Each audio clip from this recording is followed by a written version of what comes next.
আসসালামু আলাইকুম প্রিয় পঞ্চম শ্রেণীর শিক্ষার্থীবৃন্দ। আজ আমরা আলোচনা করব তোমাদের বইয়ের অধ্যায় 2 গাণিতিক বাক্য, পৃষ্ঠা নম্বর হচ্ছে 30। এর যতগুলো অঙ্ক রয়েছে সবগুলো আমরা একই সাথে সমাধান করব। চলো আমরা একে একে দেখে নেই সবগুলো উত্তর। আশা করি তোমরা পুরো ভিডিওটি দেখলে অবশ্যই উপকৃত হবে এবং তোমাদের মতামত কমেন্টে লিখতে ভুলবে না। চলো আমরা শুরু করি। দেখো 1 নম্বরে রয়েছে, প্রথমে একটা অঙ্ক রয়েছে 5 নম্বরে। সেটা হচ্ছে যে 12টি কলা এবং 8টি পেঁপের মূল্য একত্রে 616 টাকা। একটি কলার মূল্য 8 টাকা হলে একটি পেঁপের মূল্য কত? তার মানে আমাদের একটি পেঁপের মূল্য বের করতে হবে। এই অঙ্ক করার ক্ষেত্রে প্রথমে আমাদের কি লিখতে হবে? সমাধানের ক্ষেত্রে প্রথমে আমাদের এখানে যার মানটা দেওয়া থাকবে তাকে আগে লিখে নিব। দেখো কার মান দেওয়া আছে? একটি কলার মূল্য, তাহলে আমরা লিখেছি যে একটি কলার মূল্য 8 টাকা। তারপর সে কতগুলো কলা কিনেছে? দেখো এই যেখানে দেওয়া রয়েছে 12টি কলা কিনেছে। তাহলে সুতরাং 12টি কলার মূল্য 8 গুণন 12 টাকা সমান সমান 96 টাকা। আশা করি এটুকু বুঝেছ। এরপরে আমরা কি করব? এরপরে আমরা এই লাইনটা লিখবো। দেখো যে 12টি কলা এবং 8টি পেঁপের মূল্য একত্রে মানে যোগ আকারে আছে, মিলিয়ে 616 টাকা এখন লিখেছি। এখন 12টি কলা এবং 8টি পেঁপের মূল্য একত্রে হচ্ছে 616 টাকা। তাহলে এই মোট টাকায় থেকে আমরা কতগুলো কলা কিনেছি? 96 টাকার কলা কিনেছি এবং কতগুলো? সেগুলো হচ্ছে 12টি। সুতরাং 12টি কলার মূল্য 96 টাকা। তাহলে আমরা এই মোট টাকায় থেকে 12টি কলার মূল্য বাদ দিয়ে দিব। বাদ দেওয়া মানে বিয়োগ করা। তাহলে বাদ দিয়ে দিলে কি থাকবে? শুধুমাত্র এই 8টি পেঁপের মূল্য থাকবে। শুধু 8টি পেঁপের মূল্য 520 টাকা। তাহলে আমরা কয়টা পেঁপের মূল্য পাইছি? 8টি। আমাদের বের করতে বলছে কয়টি? একটা পেঁপের মূল্য। তাহলে এখন আমরা কি লিখবো? এখন আমরা আগের মতো লিখবো যে সুতরাং একটি পেঁপের মূল্য, এখানে সুতরাং দিবা। সুতরাং একটি পেঁপের মূল্য, এই মোট পেঁপের থেকে যেহেতু একটি পেঁপের মূল্য কম, তার কারণে আমরা এখানে ভাগ দিব। 520 ভাগ 8, যেহেতু 8টি পেঁপে সমান সমান 65 টাকা। তাহলে তোমরা উত্তরে কি লিখবে? যে উত্তর একটি পেঁপের মূল্য 65 টাকা। ওকে, আশা করি তোমরা বুঝেছো। আমরা এখন পরের অঙ্ক দেখব। দেখো পরের অঙ্কটা একই রকম, ওইটা বুঝলে তোমরা এটাও আগে সহজেই বুঝতে পারবে। কেউ না বুঝে থাকলে এটা আবার দেখো, অবশ্যই বুঝবে। তাহলে দেখো এখানে কিসের দাম দেওয়া রয়েছে? একটি ছাগলের মূল্য 17,600 টাকা। তাহলে আমরা বলছি এখানে যার দাম দেওয়া থাকবে আমরা তার নাম বা দামটা আগে বের করে নেব, যে কতগুলো কিনলো। তাহলে দেখো, তাহলে এই যে সমাধানে কি লিখছি? যে একটি ছাগলের মূল্য কত টাকা? সমান সমান 17,600 টাকা। তাহলে এই ছাগল কতগুলো কিনছে? দেখো যে 8টি ছাগল কিনছে। তাহলে আমরা লিখেছি যে 8টি ছাগলের মূল্য, তাহলে 17,600 গুণন 8, যেহেতু একটার দাম এটা হলে 8টির দাম অবশ্যই বেশি হবে, যার কারণে আমরা এখানে গুণ দিয়েছি যে 17,600 গুণন 8। তাহলে গুণ করলে কত হয়? দেখো 1,40,800 টাকা। তোমরা পাশে রাফ করে দেখিয়ে দেবে। রাফ করলে দেখো, আশা করি বুঝো। 8 শূন্য শূন্য, 8 শূন্য শূন্য, 6 48, 48 8, হাতে আছে 4। তোমরা এভাবে পাশে রাফ করে নেবে। আমরা এখন পরের ধাপে কি লিখবো? দেখো আগের মতোই পরের ধাপে দুটোর একত্রে দামটা লিখবো। দেখো পরের ধাপে লিখেছি 5টি গরু এবং 8টি ছাগলের মূল্য একত্রে হচ্ছে 6,25,800 টাকা। আমরা কিসের দাম বের করেছি? এখানে দেখো 8টি ছাগলের মূল্য বের করেছি এত। তাহলে এখন লিখলাম যে 8টি ছাগলের মূল্য, তাহলে 1,40,800। আমরা কি করব? মোট মূল্য থেকে 8টা ছাগলের মূল্য বাদ দিয়ে দিব। তো মোট মূল্য থেকে যদি আমরা 8টা ছাগলের মূল্য দাম বাদ দিই, তাহলে কি থাকবে? শুধু থাকবে 5টি গরুর মূল্য। তাহলে শুধু 5টি গরুর মূল্য কত? 5,85,000 টাকা। 5,85,000 টাকা শুধু হচ্ছে 5টি গরুর মূল্য। তাহলে আমাদের প্রশ্নে কয়টি গরুর কথা বলছে? আমাদের প্রশ্নে বলছে একটি গরুর মূল্য কত। তাহলে আমরা এখন কি লিখবো? আগেরটার মতো, যে সুতরাং একটি গরুর মূল্য কি লিখবো? এখানে সুতরাং দিয়ে একটি গরুর মূল্য মোট পাঁচটার দাম ছিল এত, তাহলে একটির দাম অবশ্যই কম হবে, যার কারণে 5,85,000 ভাগ 5 ভাগ করলে কত হয়? 11,000 কত 1,17,000, 1,17,000 টাকা। তোমরা নিচে উত্তর লিখে দিবে যে সুতরাং একটি গরুর মূল্য 1,17,000 টাকা। আশা করি তোমরা বুঝেছো। তারপর একটা ওভারভিউ দিয়ে দেই। দেখো, প্রথমে হচ্ছে তোমরা যার দাম দেওয়া থাকবে সেখান থেকে কতগুলো ক্রয় করেছে সেটা দাম আগে বের করবে। যেহেতু এখানে ছাগলের দাম দেওয়া রয়েছে এবং ছাগল কিনেছে 8টা, তাহলে প্রথমে আমরা 8টার দাম বের করেছি। তারপর মোট টাকায় থেকে প্রথমে বেরকৃত দামটাকে বিয়োগ করতে হবে, বিয়োগ করে তারপর শেষে কি করতে হবে? আবার আরেক স্টেপে ভাগ করতে হবে যে একটির মূল্য কত, 5টির মূল্য এত হলে একটির মূল্য কত, তাহলে সেক্ষেত্রে ভাগ করে উত্তরগুলো বের করতে হবে। আশা করি তোমরা পারবে। না বুঝলে অবশ্যই কমেন্টে তোমাদের মতামত জানিয়ে যাবে। আমরা এখন 7 নম্বর অঙ্কটা দেখবো। দেখো 7 নম্বরে কি রয়েছে যে কিয়া এবং মারুফের মাসিক পারিবারিক খরচ একত্রে 70,500 টাকা। তাহলে কিয়া আর মারুফের মাসিক পারিবারিক খরচ হচ্ছে একত্রে 70,500 টাকা।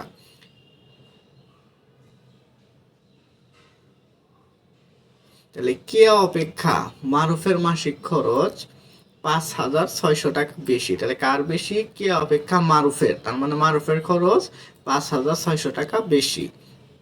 কিয়া ও মারুফ প্রত্যেকের মাসিক খরচ কত? এই অঙ্কটা আমরা কিভাবে বের করব? দেখো আমরা একে একে দেখে নিচ্ছি কিভাবে করব। দেখো কিয়া ও মারুফের একত্রে খরচ কত টাকা? 70,500 টাকা। তাহলে মারুফের খরচ বেশি। দেখো আমরা এখান থেকে বুঝতেছি কিয়া অপেক্ষা মারুফের মাসিক খরচ এত টাকা বেশি। তার মানে কার বেশি? মারুফের বেশি। এটাই লিখেছি। দেখো যে মারুফের বেশি খরচ 5,600 টাকা। তাহলে এখন কি করব? একত্র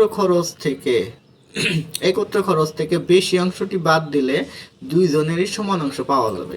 তো দেখো এখানে আছে মোট টাকা। এই মোট টাকায় থেকে আমরা যদি মারুফ যে কয় টাকা বেশি খরচ করে সেটা বাদ দিয়ে দেই, তাহলে কি থাকবে? যে কয় টাকা বাকি থাকবে সেই টাকাই তো হচ্ছে ওরা দুইজনে অর্ধেক অর্ধেক। তাহলে আমরা সেখানে সেই কাজটাই করব। দেখো তাইলে আমরা কি করব? কেয়ার খরচ প্রথমে আমরা কেয়ারটা বের করব, যেহেতু মারুফের বেশি, কারণ অর্ধেক পরে বাই করে আগে কেয়ারটা দেখি কত আছে। কেয়ার মাসিক খরচ এই যে মোট এত টাকা, মোট এত টাকায় থেকে মারুফ কিন্তু 5,600 টাকা বেশি খরচ করে। তার কারণে কি করলাম? আমরা বিয়োগ করে দিলাম। বিয়োগ করে দিয়ে এখন যা থাকবে এই মোট টাকায় থেকে বেশি খরচকৃত টাকা বাদ দিচ্ছে। তাহলে এখন সমান সমান করার জন্য কি হবে? 2 ভাগ। তাহলে 2 ভাগ দিলাম মানে কেন? যাতে এই যে কয় টাকা বাদ দেওয়ার পর থাকবে সেই কয় টাকা অর্ধেক অর্ধেক দুইজনের সমান সমান। আশা করি তোমরা বুঝছো। এই কারণে আমরা এখানে 2 দিয়ে ভাগ দিয়েছি। আমরা পরের ধাপে দেখি এখানে বিয়োগ করলে কত হবে? 64,900 টাকা ভাগ 2, যেহেতু দুইজন মানুষ। তাহলে দুইজনের মোট খরচ কত করে হইলো? 32,450 টাকা। এই কয় টাকা হচ্ছে তাদের সমান সমান অর্ধেক অর্ধেক খরচ করে।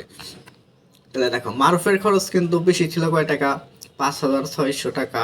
তাহলে আমরা এখন লিখছি যে মারুফের মাসিক খরচ। তাহলে মারুফের মাসিক খরচ এই টাকা হচ্ছে দুইজনের সমান হয়, কিন্তু যেহেতু তার বেশি তার কারণে এখানে আবার যোগ করতে হবে।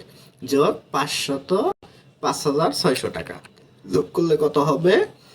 38,050 টাকা। দেখো তাহলে উত্তর কি হবে? যে কেয়ার মাসিক খরচ 32,450 টাকা এবং মারুফের মাসিক খরচ 38,050 টাকা।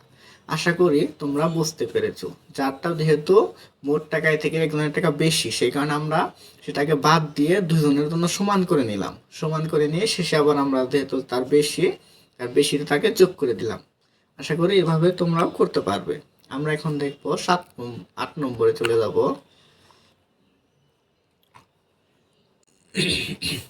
দেখো রনি এবং বাসিরের কাছে একত্রে 7,780টি লিচু আছে। রনি অপেক্ষা বাসিরের কাছে 64টি লিচু কম আছে। তাহলে কার কম আছে? দেখো রনি অপেক্ষা বসিরের কাছে 64টি লিচু কম আছে। তার মানে কার কাছে কম আছে? বাসিরের কাছে কম আছে লিচু। এই রনির কাছে যা আছে তার থেকে বসিরের কম আছে। তাহলে আমাদের প্রশ্ন হচ্ছে রনি এবং বাসিরের প্রত্যেকের কতটি করে লিচু আছে। দেখো অঙ্ক আমরা কিভাবে করব, আগের মতোই। ওকে দেখো, রনি ও বাসিরের একত্রে লিচু আছে কতগুলো, 780টি। তাহলে রনি অপেক্ষা বাসিরের কম আছে কয়টি, 64। রনি অপেক্ষা কার কম আছে, বাসিরের কম আছে লিচু, বাসিরের কম আছে। তাহলে বাসিরের কাছে লিচু আছে, যেহেতু বাসিরের কাছে লিচু কম আছে, তাহলে কমটা কি হবে, মোট লিচুর থেকে বাদ দিয়ে দিব কম। আচ্ছা, বাদ দিয়ে 2 দিয়ে ভাগ করব। আগের অঙ্কের মতোই আমরা যার কাছে কম আছে, যেহেতু কম আছে এই কারণে আমরা ওর থেকে ওই কমগুলো আগে বাদ দিব। বাদ দিলে তারপর যা থাকবে সেগুলো হচ্ছে দুইজনেরই সমান সমান থাকবে, এই কারণে হচ্ছে 2 দিয়ে আবার ভাগ দিতে হয়। আমরা এখন হিসাবটা করি। দেখো 716 বাদ দিলে 716 থাকে, তার মানে 716টি লিচুর দুইজনের সমান সমানের আছে। মোট যোগ করলে এত হবে এবং ওকে 2 দিয়ে ভাগ করলে কত হয়, 358টি লিচু। তাহলে দেখো এখন রনির কাছে লিচু আছে, দেখো কার কম ছিল, বসিরের কম আছে, বাসিরের কম ছিল, রনির কিন্তু বেশি ছিল। তাহলে রনির লিচু আছে, তাহলে 358 যোগ 64, যেহেতু বাসিরের চেয়ে রনির 64 লিচু বেশি আছে। বুঝছো, আমরা একটু উল্টা ভাবে করছি, যে কার কম আছে বা কার বেশি আছে। তো বসিরের কম আছে তার মানে কি রনির লিচু বেশি আছে, ঠিক সেইভাবে আমরা সমাধান করছি। তো একজনের কম থাকা মানে কি আরেকজনের বেশি থাকা। তাহলে যেহেতু রনির বছরের কম আছে মানে রনির বেশি আছে, তাই না? দেখো রনির কাছে আছে 358 যোগ 64, তাহলে কত হয় যোগ করলে 422টি। তাহলে উত্তর রনির কাছে 422টি এবং বাসিরের কাছে 358টি লিচু আছে। আশা করি তোমরা বুঝতে পেরেছো, না বুঝলে অবশ্যই ভিডিওটা কয়েকবার দেখবে। আমরা এখন চলে যাব 9 নম্বরে।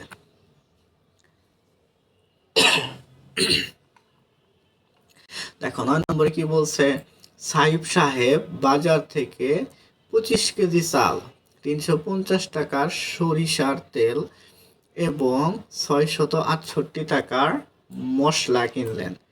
প্রতি কেজি চালের মূল্য 72 টাকা। তিনি দোকানদারকে 3000 টাকা দিলেন, দোকানদার তাকে কত টাকা ফেরত দেবেন? এই অঙ্কটা আমরা কিভাবে করব? দেখো যার দাম দেওয়া থাকে আমরা তাকে আগে দাম টাকায় বের করে নেব। দেখো তেলের দাম কিন্তু দেওয়া আছে, এত টাকার তেল, এত টাকার 668 টাকার মশলা, কিন্তু একমাত্র চালের দামই দেখো কোনো টাকায় দেওয়া নাই, কিসে দেওয়া রয়েছে, কেজিতে দেওয়া রয়েছে। তাহলে আমাদের এটাকেও আগে টাকায় নেওয়া লাগবে, টাকায় কনভার্ট করে তারপরে হচ্ছে আমরা সবগুলা যোগ করব। দেখো তাহলে কি করলাম, প্রথমেই 1 কেজি চালের মূল্য কত, 72 টাকা। তাহলে সুতরাং কত কেজি কিনছে চাল, 25 কেজি। তো 25 কেজি চালের মূল্য 1800 টাকা। দেখো তো সবগুলো টাকায়, চাল, তেল এবং মশলা সবগুলো টাকায় আসলো হিসাব। এখন আমরা এটাই করব। দেখো যে সাইব সাহেব চাল কিনলেন 1800 টাকার, সরিষ তোমরা এত কিছু না লিখে শুধু এই যে এইটুকু লিখলেই হবে। চাল কিনলেন এত টাকার, সরিষার তেল কিনলেন 350 টাকার, মশলা কিনলেন 668 টাকা। তোমরা এটা সিরিয়াল সই করে লিখবে। তাহলে মোট খরচ করলেন কত, 2818 টাকা। যেহেতু মোট খরচ, মোট মানে যোগ, তাহলে সবগুলা খরচ আমরা যোগ করেছি। সুতরাং দোকানদার ফেরত দিবেন। তাহলে দোকানদারকে আমি দিয়েছিলাম কত, 3000 টাকা। আমি মোট বাজার করলাম কত টাকা, 2818 টাকা। তাহলে বাকি থাকে কয় টাকা, 182 টাকা। তাহলে উত্তর 182 টাকা। দোকানদার আমাদেরকে দিবে 182 টাকা। মানে হচ্ছে আমি যা যা কিনেছি সবগুলো আগে যোগ করব, যোগ করে তারপর দোকানদারকে টাকা দিলে কয় টাকা বাকি থাকে, যা কিনেছি সেগুলো বাদ দিলেই সেই টাকায় থেকে যা থাকবে সেই টাকায় দোকানদার আমাকে ফেরত দিবে। আশা করি তোমরা বুঝছো। আমরা এখন 10 নম্বরে চলে যাব। দেখো 10 নম্বরে কি রয়েছে, একটি ফলের দোকানে একটি আনারস 48 টাকায়, একটি আনার 95 টাকায়, একটি আতা ফল 75 টাকায় বিক্রি হয়। সোনিয়া 4টি আনারস, 2টি আনার, 5টি আতা ফল কিনে 1000 টাকা, দোকানদার 1000 টাকা দোকানিকে দিলে কত টাকা ফেরত পাবে? দেখো ওই অঙ্কটা যদি তোমরা বুঝে থাকো, এটাও আশা করি খুব সহজেই তোমরা বুঝতে পারবে। এই অঙ্কগুলো আমরা কিভাবে করব? আমাদের প্রথমে যা যা কিনেছে সবগুলা টাকা বের করবো। দেখো একটির দাম 48 টাকা, তাহলে সে কতগুলো কিনেছে? 4টা আনারস কিনছে, তাহলে আমরা 4টার দাম বের করতে হবে। তো আসো দেখো আমরা কিভাবে করব এটা। দেখো তাহলে প্রথমে আমরা কি লিখবো, যে একটি আনারসের দাম 48 টাকা, সুতরাং 4টি আনারসের দাম 48 গুণন 4, তাহলে কত হয়? সমান সমান 92 টাকা। একটির দাম 48 টাকা হলে 4টির দাম অবশ্যই বেশি হবে, তার কারণে আমরা গুণ করেছি। একই রকম ভাবে আমরা এখন বাকিগুলো বের করব। দেখো বাকিগুলো যে একটি আনারের দাম 95 টাকা হলে দুইটি আনারের দাম কত? 95 গুণন 2 সমান সমান 190 টাকা। সুতরাং একটি আবার আবার একটি আতা ফলের দাম 75 টাকা হলে 5টি আতা ফলের দাম 75 গুণন 5 সমান সমান 375 টাকা। তাহলে দেখো আমরা যা যা কিনলাম, যতগুলো করে কিনছি সবগুলা প্রথমে টাকায় বের করে নিলাম, যে আমরা একটার দাম এত হলে দুইটা আনার কিনছি, তার মানে দুইটার দাম 190 টাকা। এখন কি করব? যা যা কিনেছি সবগুলার যোগ করব। তাহলে মোট খরচ কত? সোনিয়ার মোট খরচ 192 যোগ 190 যোগ 375 টাকা, তাহলে মোট কত হয়? 757 টাকা। এখন কি করব? তারপরে সোনিয়া দোকানিকে দিল কত টাকা? 1000 টাকা, তাহলে সে ফেরত পাবে 1000 বিয়োগ যা খরচ করেছে সেই টাকা, 757 টাকা। তাহলে কত থাকে? 243 টাকা। উত্তর, সোনিয়া 243 টাকা ফেরত পাবে। আশা করি অঙ্ক তোমরা খুব সহজেই বুঝতে পেরেছ। না বুঝলে অবশ্যই কমেন্টে জানাবে তোমাদের মতামত। আমরা এখন 11 নম্বরে চলে যাব। দেখো 11 নম্বরে কি রয়েছে? 11 নম্বরে বলছে ফাতিহা, সুলতান এবং আফরিন 3 ভাই বোন তাদের বাবার সঙ্গে মেলায় গিয়ে নাগরদোলায় চলল। নাগরদোলায় প্রতিবার উঠলে 15 টাকা করে দিতে হয়, তার মানে একবার উঠলে দিতে হয় কত? প্রতিবার মানে কি? প্রতিবার মানে একবার, তাহলে একবার উঠলে দিতে হয় 15 টাকা করে।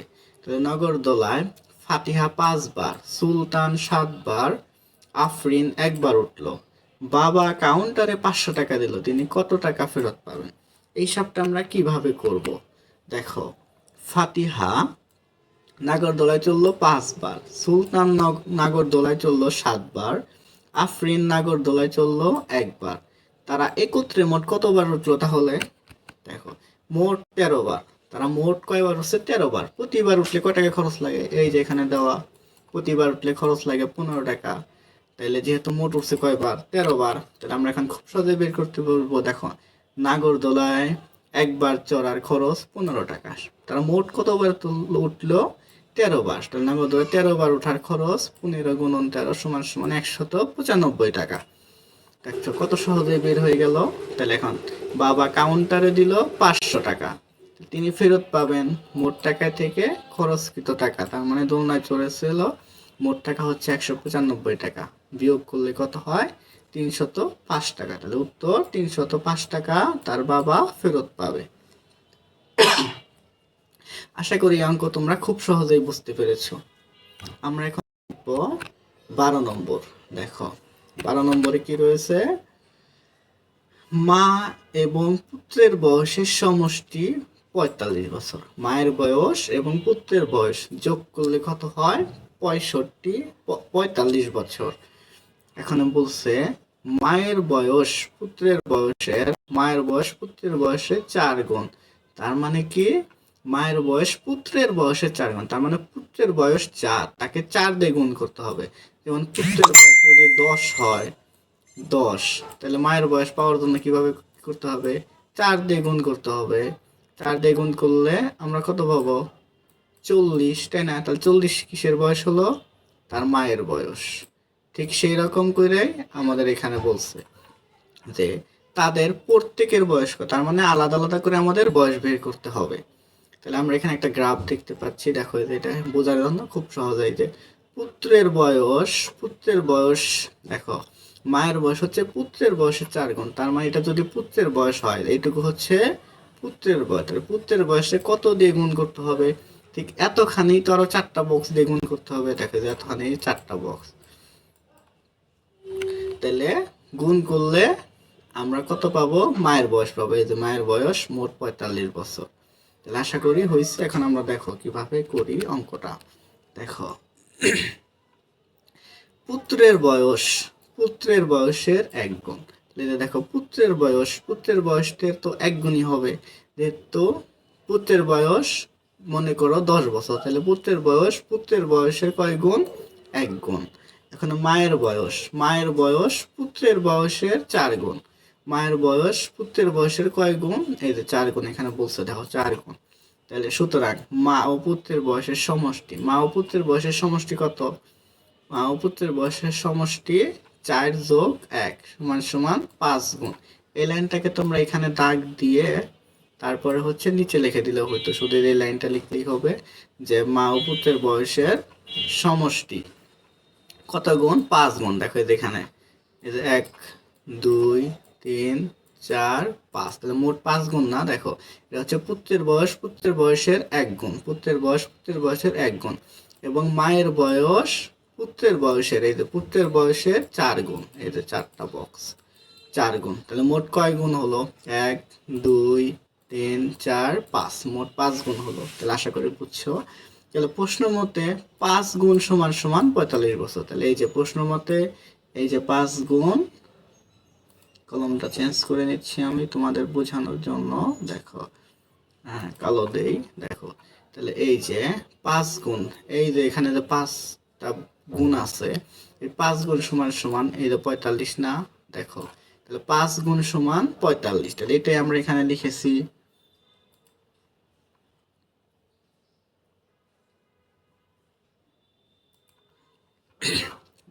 প্রশ্ন মতে 5 গুণ সমান 45 বছর। সুতরাং পুত্রের বয়স কত, তাহলে মোট 45 ভাগ 5, যেহেতু দুইটা সমান সমান, 5 গুণ সমান 45, তাহলে পুত্রের বয়স 45 ভাগ 5 সমান সমান কয় বছর, 9 বছর। তাহলে দেখো 9 বছর, তাহলে আমরা পুত্রের বয়স পেলাম, আমাদের লাগবে কিসের বয়স, মায়ের বয়স। আবার পুত্রের বয়সের কয় গুণ, 4 গুণ। তার মানে পুত্রের বয়সকে আমাদের মায়ের বয়স বের করতে হলে আমাদেরকে 4 দিয়ে গুণ করতে হবে। তাহলে পুত্রের বয়স গুণন 4 বছর সমান সমান কত, 36 বছর। তাহলে সুতরাং মায়ের বয়স 36 বছর এবং পুত্রের বয়স 9 বছর। আশা করি তোমরা অঙ্ক বুঝতে পেরেছ। না বুঝলে তোমরা অঙ্কটা আবার দেখবে। আমরা এখন দেখব 13 নম্বর অঙ্ক কি রয়েছে। দেখো, একজন শ্রমিক 5 দিনে 3125 টাকা আয় করে। 3 সপ্তাহে তিনি কত টাকা আয় করেন? 5 দিনে আয় করেন কয় টাকা? 5 দিনে আয় করেন হচ্ছে 3125 টাকা আয় করেন। 3 সপ্তাহে কত টাকা আয় করেন? তার মানে কি, এক সপ্তাহ কত, এক সপ্তাহ মানে 7 দিন, তাহলে 3 সপ্তাহ মানে 21 দিন। তাহলে আমাদের 21 দিনে কত টাকা আয় করেন সেটা আমাদের বের করতে বলছে। 3 সপ্তাহ মানে 21 দিন, তিনি আমাদেরকে বলছে 21 দিনে তিনি কয় টাকা আয় করেন। আমাদের এখানে 5 দিনের আয় দিয়ে দিছে, তাহলে আমরা 5 দিনের আয় থেকে প্রথমে আমরা 1 দিনের আয় বের করে নেই। তারপরে আমাদের 21 দিন বলুক, 20 দিন বলুক, 100 দিন বলুক বা 1000 দিন বলুক, শুধু আমরা ওই 1 দিনের টাকার সাথে গুণ দিব, তাহলে বের হয়ে যাবে। তাহলে আমরা এখন ওই কাজটাই করব। দেখো যে শ্রমিকটি 5 দিন আয় করেন 3125 টাকা, সুতরাং শ্রমিকটি 1 দিন আয় করেন, 1 দিন অবশ্যই কম করবে, তার কারণে 5 দিয়ে ভাগ। 5 দিনে যেহেতু তো করে, তাহলে 1 দিনে বের করতে হলে আমাদের বড় সংখ্যাকে ছোট সংখ্যা দিয়ে ভাগ করতে হয়। কত টাকা হবে? 625 টাকা। এখন আমাদের 21 দিক আর 20 দিক অথবা 50 দিক কোনো সমস্যা নেই, কারণ আমরা 1 দিনের আয় জানি। তাহলে আমরা তো বলছে কয় দিনে, 21 দিনে বের করতে হবে। তো শ্রমিকটি 21 দিনে আয় করেন 625 গুণন 21, তাহলে কত হলো? 13,125 টাকা। উত্তর 13,125 টাকা। আশা করি তোমরা বের করতে পারবে। যদি এই অঙ্ক 3 সপ্তাহের পরিবর্তে 5 সপ্তাহ দিল, অথবা যদি দেয় এখানে যে 100 দিনে কয় টাকা আয় করবে, আশা করি করতে পারবে। এইরকম করে প্রথমে 1 দিনেরটা বের করব, তারপরে যে কয়দিন বলবে সেই কয়দিনের হিসাব করলেই হবে আমাদের। আমরা এখন 14 নম্বরে চলে যাব। দেখো 14 নম্বরে কি বলছে, শরীফুল 72 টাকা দিয়ে 3টি খাতা কিনলো। কয়টি খাতা কিনছে? 72 টাকা দিয়ে 3টি খাতা। 12টি খাতা কিনতে তার কত টাকা লাগবে? দেখো, এর আগের অঙ্ক যারা বুঝেছে তারা সবাই কিন্তু এই অঙ্কটাও বুঝবে। কারণ আমরা প্রথমে কি করব, একটা খাতার দাম বের করব, তারপরে বলছে 12টি খাতার দাম কত, তারপর আমরা শুধু একটা খাতার দামকে 12 দিয়ে গুণ করব। 20টি খাতা বললে 20 দিয়ে গুণ করতাম। চলো আমরা দেখি এটা কিভাবে করব। দেখো, একটি খাতার মূল্য, এখানে কি বলছে, 3টি খাতার মূল্য 72 টাকা। তাহলে সুতরাং একটি খাতার মূল্য কত হবে? একটি খাতার মূল্য 72 ভাগ 3 টাকা। ও একটির দাম অবশ্যই কম হবে, যার কারণে ভাগ করছি। তাহলে কত হয়? 24 টাকা। তাহলে আমরা একটি খাতার দাম পেয়ে গেলাম। এখন আমাদের 12টা বের করতে হবে। তাহলে কিভাবে করব? সুতরাং 12টি খাতার মূল্য 24 গুণন 12 টাকা সমান সমান 288 টাকা। এখানে গুণনের ক্ষেত্রে 12 আগে 24 পরে দিলেও কোনো সমস্যা নাই, কারণ গুণনে আগে পরে কোনো সমস্যা হয় না। তো কত হবে? 288 টাকা। ওকে, আশা করি বুঝছি। এখন আমরা দেখব 15 নম্বর। দেখো 15 নম্বর কি বলছে, 16 জন শ্রমিক 7 দিনে একটি দেয়াল নির্মাণ করতে পারে।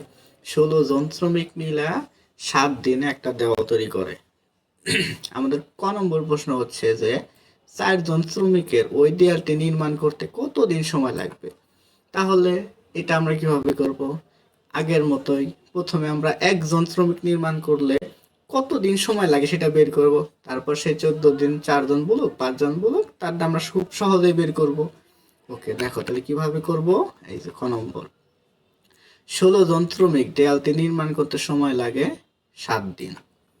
তাহলে সুতরাং একজন শ্রমিকের দেয়ালটি নির্মাণ করতে লাগে কতদিন? 7 গুণন 16। দেখো 16 জনে যদি 7 দিন লাগে, তাহলে একজন শ্রমিকের তো আরো এরকম 7 করে লাগবে, আরো বেশি দিন লাগবে, যার কারণে আমরা এখানেও গুণ করব। তাহলে কিভাবে গুণ করছি? 7 গুণন 16 কত হয়? 112 দিন। তার মানে 112 দিন হচ্ছে একজন শ্রমিকের লাগবে। তাহলে আমাদের প্রশ্নে বের করতে বলছে কয়জনের? দেখো 4 জন শ্রমিকের। তাহলে এটা আমরা খুব সহজেই পারব। তাহলে সুতরাং 4 জন শ্রমিকের দেয়ালটি নির্মাণ করতে লাগবে। দেখো, একজন শ্রমিকের যদি এত দিন লাগে 112 দিন, তাহলে 4 জন শ্রমিক ওটা আরো তাড়াতাড়ি বানাবে না, তার কারণে কিছু কম দিন লাগবে। 4 জনের মাঝে ভাগ হয়ে যাব দিনগুলা। তাহলে কি হবে? মোট দিনকে আমরা এবার কি করব? 4 দিয়ে ভাগ করব। তাহলে কদিন লাগবে? 28 দিন। এগুলো তোমাদের বুঝতে হবে যে একজন শ্রমিকের এতদিন লাগলে 4 জন শ্রমিকের অবশ্যই আরো কম লাগবে। কম লাগবে কারণ আমি ভাগ হলো। যদি আমাকে বেশি লাগতো তাহলে আমি গুণ করতাম। ঠিক আছে? তাহলে 4 জন শ্রমিকের দেওয়ালটি নির্মাণ করতে লাগে 112 ভাগ 4 সমান সমান 28 দিন। তোমরা যদি এগুলো না বুঝো তাহলে কিন্তু অবশ্যই অঙ্কে করতে গিয়ে সমস্যায় পড়বে। কোথায় বাড়তেছে কোথায় কমতেছে একটু তোমাদের মাথা খাটিয়ে দেখবে। আমরা এখন 2 নম্বর সমাধান করব। দেখো 15 খত কি দেওয়া রয়েছে, দেওয়ালটি 2 দিনে নির্মাণ করতে কতগুলো শ্রমিক লাগবে? তাহলে 16 জন শ্রমিক 7 দিনে নির্মাণ করতে পারে। এখন আমাদের বলছে যে 2 দিনে নির্মাণ করতে আমাদের কতজন শ্রমিক লাগবে? এটা আমরা কিভাবে করব? দেখো প্রথমে কি দেওয়া রয়েছে যে একদিনে দেওয়ালটি নির্মাণ করতে সময় লাগে 7 দিনে দেওয়ালটি নির্মাণ করতে লাগে 16 জন শ্রমিক। তাহলে সুতরাং একদিনে দেওয়ালটি নির্মাণ করতে শ্রমিক লাগবে। তাহলে একজন করতে অবশ্যই বেশি দিন লাগবে। কত দিন লাগবে একদিনের? 16 গুণন 7 সমান সমান 112 দিন। একজন শ্রমিক যদি এই কাজটা করে তাহলে লাগবে হচ্ছে 12 দিন। আমাদের বলছে যে একদিনে নির্মাণ করতে শ্রমিক লাগবে হচ্ছে 112 দিন। তাহলে 2 দিনে দেওয়ালটি নির্মাণ করতে কতজন লাগবে? 2 দিনে নির্মাণ করতে দেখো, তাহলে 2 দিনে দেওয়ালটি নির্মাণ করতে শ্রমিক লাগবে। একদিনে যদি করতে চাই তাহলে আমার লোক বেশি খাটানো লাগবে। কোনো একটা বিল্ডিং আমি খুব তাড়াতাড়ি বানাইতে চাই, তাহলে আমার বেশি শ্রমিক লাগবে। এখন 2 দিনে নির্মাণ করব, তাহলে 2 দিন করলে তার একটু কম শ্রমিক লাগবে। তাহলে 2 দিনে দেওয়ালটি নির্মাণ করতে শ্রমিক লাগবে কত? 112 ভাগ 2 জন শ্রমিক। তাহলে কয়জন? 56 জন। তাহলে অতিরিক্ত আমাদের কতজন শ্রমিক লাগবে? তাহলে দেখো একদিনে যদি বানাইতাম তাহলে লাগতো হচ্ছে 112 জন শ্রমিক। 2 দিনে যেহেতু বানাবো তাহলে শ্রমিক লাগবে 56 জন শ্রমিক। তাহলে অতিরিক্ত শ্রমিক লাগবে 56 বিয়োগ 16 সমান সমান 40 জন। তাহলে উত্তর কত হলো? 40 জন। আশা করি তোমরা বুঝতে পেরেছো। তোমরা না বুঝলে অবশ্যই এই ভিডিওগুলো আবার দেখবে। সর্বশেষে কথা হচ্ছে, তোমরা যদি আমাদের চ্যানেলকে সাবস্ক্রাইব করে না থাকো অবশ্যই সাবস্ক্রাইব করে দিবে এবং আমাদের ফেসবুক পেজ এবং ফেসবুক চ্যানেলে অবশ্যই যুক্ত হয়ে থাকবে। আর কোনো কিছু না বুঝে থাকলে অবশ্যই কমেন্টের মাধ্যমে জানাবে। সবাইকে ধন্যবাদ। আসসালামু আলাইকুম।